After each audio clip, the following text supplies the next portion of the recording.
안녕하세요. 지난 1편에서 우리는 워렌 버핏과 벤저민 그레이엄의 철학을 빌려 왜 재무제표를 읽어야 하는지 이야기했죠. 그리고 지난 2편에서는 포괄손익계산서를 통해 기업의 1년 성적표를 읽는 방법을 배웠습니다. 이제 성적표를 봤으니 이번엔 건강검진 결과를 볼 차례입니다. 바로 재무상태표입니다. 기업이 지금 얼마나 튼튼한지 혹은 어디가 약한지를 보여주는 핵심 자료죠. 그래서 제가 건강검진 결과표라고 말씀드려보았는데요. 오늘은 자산, 부채, 자본 구조를 어떻게 해석하는지, 그리고 거기서 숨겨진 위험 신호는 어떻게 찾아내는지 구체적으로 풀어드리겠습니다. 1. 자산, 부채, 자본 구조 이해하기. 재무상태표의 기본 구조는 단순합니다. 왼쪽엔 자산, 오른쪽엔 부채와 자본. 자산은 회사가 가진 모든 재산, 부채는 빚, 자본은 소유주의 몫이죠. 중요한 건 이 세 가지의 균형입니다. 예를 들어 유동자산이 충분하면 단기 빚을 갚을 여력이 있다는 뜻이고, 부채 비율이 낮으면 안정적인 재무 구조를 갖췄다는 의미예요. 하지만 늘 그렇지만 숫자만 보는 건 위험합니다. 자산이 많아도 부실 채권, 재고자산처럼 현금화가 어려운 자산이 많으면 실제 유동성은 낮으니까요. 그래서 단순 총액보다 구성을 먼저 봐야 합니다. 잊지 마세요. 2. 유동성 vs 안정성 보는 법. 재무상태표 해석에서 첫 번째 체크포인트는 유동성입니다.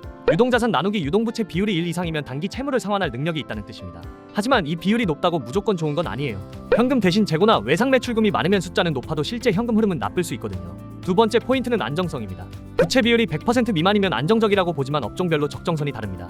예를 들어 제조업은 부채 비율 150%도 나쁘지 않을 수 있지만 서비스업에서 이 수치면 상당히 공격적인 재무 운영을 하고 있는 거죠. 화면에 보이는 삼성전자의 경우 한국 기업으로 봤을 때 24.89%면 굉장히 양호한 편입니다. 하지만 미국 기업과 비교한다면 약간의 차이가 나겠죠. 이렇듯 다른 나라의 업종과도 비교 가능합니다. 3. 숨겨진 위험 신호 찾기. 재무상태표는 겉보기엔 멀쩡해 보여도 안을 들여다보면 위험 신호가 숨어 있습니다. 대표적으로 단기 차입금 급증이에요. 갑자기 단기 부채가 늘었다면 자금 경색 가능성을 의심해야 합니다. 또 하나는 이익잉여금이 줄고 자본 잠식이 시작되는 경우입니다. 이건 회사의 체력이 소모되고 있다는 신호죠. 마지막으로 부채 항목 중 기타금 융부채 같은 포괄적인 이름으로 숨겨진 항목이 있는지도 체크해야 합니다. 이런 건 주석까지 읽어야 실체를 파악할 수 있습니다.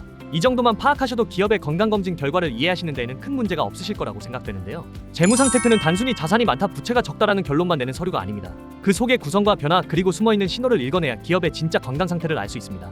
이 흐름을 볼 줄 알면 단순한 숫자 투자자가 아니라 시장의 리스크를 먼저 감지하는 진짜 가치 투자자가 될 수 있습니다. 해외 선물 정식거래소 컬처캐피탈에서는 신규 가입 시 무조건 100불 지급, 입금액의 30% 추가 크레딧까지 드립니다. 초보자도 안심할 수 있는 맞춤형 교육도 준비되어 있습니다. 여러분의 노력과 배움이 결국 수익률로 돌아옵니다. 좋아요, 댓글, 구독, 알림 설정까지 부탁드리고요. 여러분의 성공 투자를 컬처캐피탈이 끝까지 응원하겠습니다.